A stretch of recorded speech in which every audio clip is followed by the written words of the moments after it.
Right now in your garden, something is eating your plants alive. Not next month, not eventually.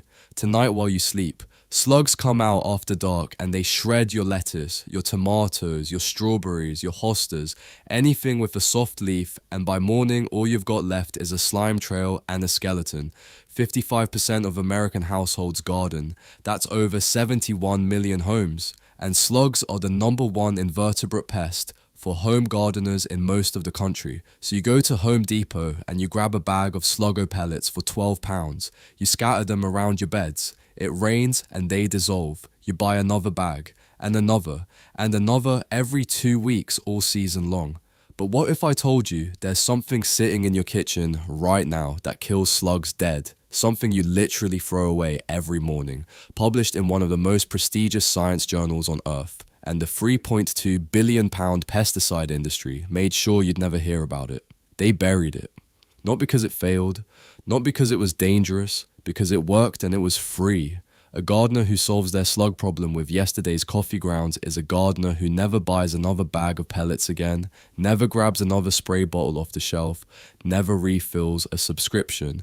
And that is a crisis when your entire business model depends on the problem coming back every 2 weeks.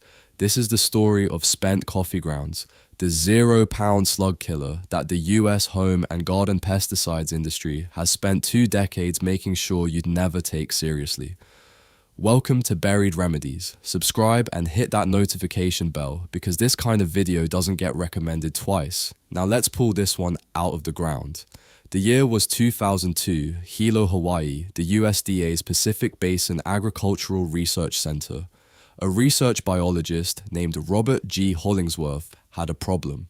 Hawaii's orchid farms were being ravaged by tiny snails, a species called Zonotoides arboreus, the orchid snail. These things were eating through entire greenhouse operations, destroying plants worth thousands of pounds. The standard weapon was metaldehyde, the active chemical in most commercial slug and snail baits. Same stuff you see on the shelf at Home Depot right now. Problem was, metaldehyde wasn't working well enough, and it was a known toxin to wildlife, to pets, to anything that touched it. So, Hollingsworth tried something different. He mixed a 2% caffeine solution in water and sprayed it onto the coconut husk growing medium where the orchids sat. 95% of the snails were dead. Not within a week, not within days, hours. And here's the kicker: when he compared the caffeine treatment head-to-head against metaldehyde, the standard industry bait. After 30 days, the caffeine-treated beds had just 5 snails. The metaldehyde beds had 35, and caffeine outperformed the industry standard chemical by 7-1. Hollingsworth published the results on June 27, 2002 in Nature, volume 417. Nature is one of the 2 most cited scientific journals on the planet. The paper's title was Caffeine as a Repellent for Slugs and Snails. The federal government designates caffeine as generally recognized as safe. It is in your coffee, in your chocolate, and in your tea. That should have been the beginning of a revolution in garden pest control. It was not. After Hollingsworth's Nature paper, the follow-up came fast in 2003. The Annals of Applied Biology published caffeine as a novel toxicant for slugs and snails. They documented the full dose-response curve and found tiny concentrations repelled slugs. Concentrations as low as 0.01% repelled slugs from treated foliage. 2% caffeine killed them outright. Scientists believe caffeine releases calcium from internal stores in mollusk neurons. That disrupts their entire nervous system. Scientific American reported slugs writhe uncontrollably when exposed to caffeine-treated soil. They cannot coordinate their muscles, cannot feed, cannot move, and die of neuromuscular failure. This is not just about pure caffeine solutions. In 2023, a peer-reviewed study tested actual spent coffee grounds as a top dressing. They found that coffee grounds reduced slug herbivory and changed host plant quality. Slugs would not even cross the barrier. Oregon State University confirmed that a 1-2% caffeine soil drench made all slugs leave treated soil. Every single slug left and then died of caffeine poisoning. Peer-reviewed, replicated, and published in Nature, confirmed by the USDA and validated by a land-grant university extension service. Yet walk into any garden center in America and you will find an entire aisle of chemical slug pellets. You will not find a single sign that says free coffee grounds work better. They did not disprove it and they did not ban it, they just stopped talking about it. Let us do the math because this is where it gets personal. The US home and garden pesticides market generates $3.2 billion a year, according to the Freedonia Group. Globally, Grandview Research puts it at $8.5 billion and growing. Revenue stream number one is the bait itself, with a 2.5 pound bag of commercial slug pellets costing around $30. A 1 pound bag runs about $12 and you are told to reapply every 2 weeks. Across a typical growing season of 6 months, you make 12 to 13 applications and spend $40 to over $200 a season on pellets for one garden. Revenue stream number two is the sprays and liquids that wash away in rain, so you buy them again and again. They are designed to fail, in the one condition slugs thrive in, moisture, so you keep repurchasing. Revenue stream number three, the escalation. When the pellets do not work well enough, the next call is a professional garden pest service, $150 to $400 per season. Now, coffee grounds cost $0. You already made coffee this morning. If you did not, every Starbucks in America gives away free spent grounds under their grounds for your garden program. Walk in, ask. Walk out with a bag. Unlimited supply. A gardener who solves their slug problem for free permanently is a gardener who exits the entire revenue cycle. No pellets, no sprays, no service calls, no reorders. Metaldehyde, the active ingredient in many of those chemical baits, is ranked number 8 on the ASPCA top 10 deadliest pet toxins. Less than a teaspoon can kill a dog. The stuff you're scattering around your garden where your kids play and your dog rolls in the grass is a classified animal poison. Coffee grounds, FDA generally recognized as safe. Your dog can walk through them. Your toddler can touch them. Your earthworms will thank you. So, they are not just selling you something expensive.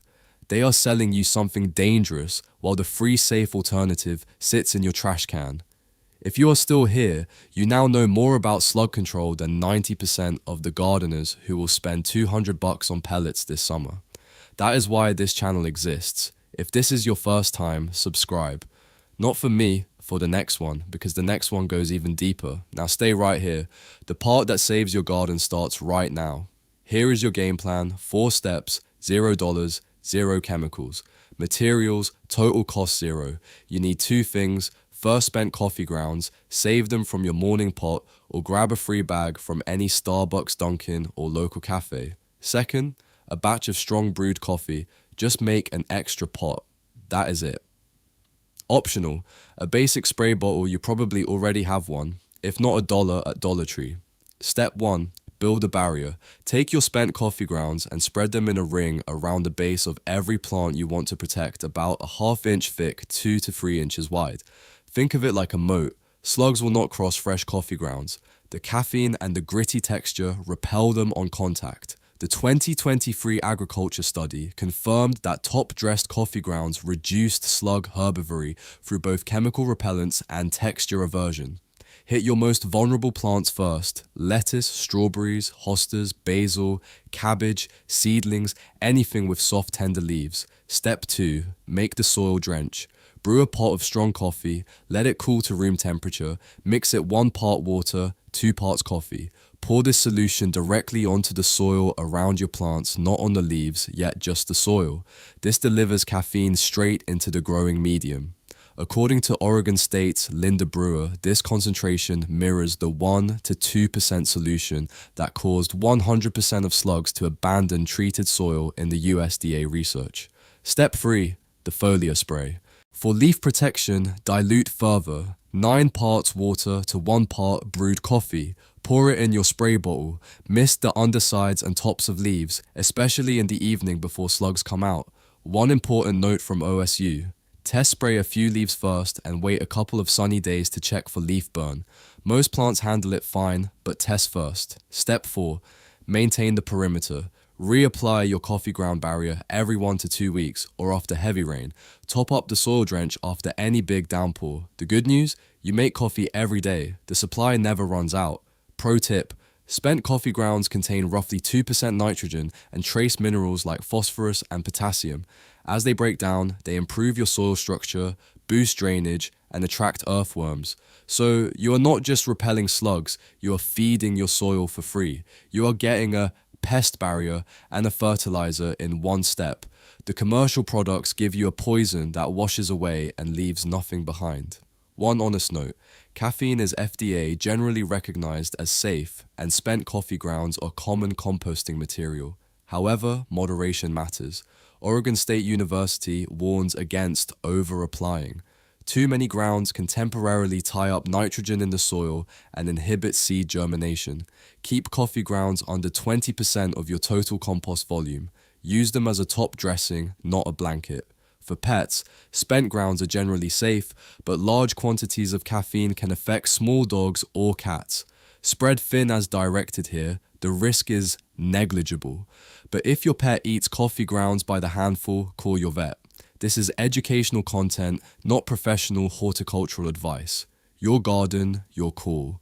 This was never lost. It was not banned. It was not recalled. It was not disproven. It was published in Nature in 2002, confirmed by the USDA, validated by Oregon State, replicated in a 2023 peer-reviewed study, and it has been sitting in your kitchen every single morning while the $3.2 billion pesticide industry sold you bags of poison that wash away in the rain and can kill your dog. The material costs $0. The knowledge costs nothing. What costs everything is another season of not knowing. If this helped you, subscribe and share it right now. One share might reach a gardener who is about to spend $200 this summer on pellets that do not work as well as their morning coffee. Every share pulls one more remedy out of the ground. I will see y'all all in the next one. Stay sharp, stay growing, and stop paying for stuff you already have.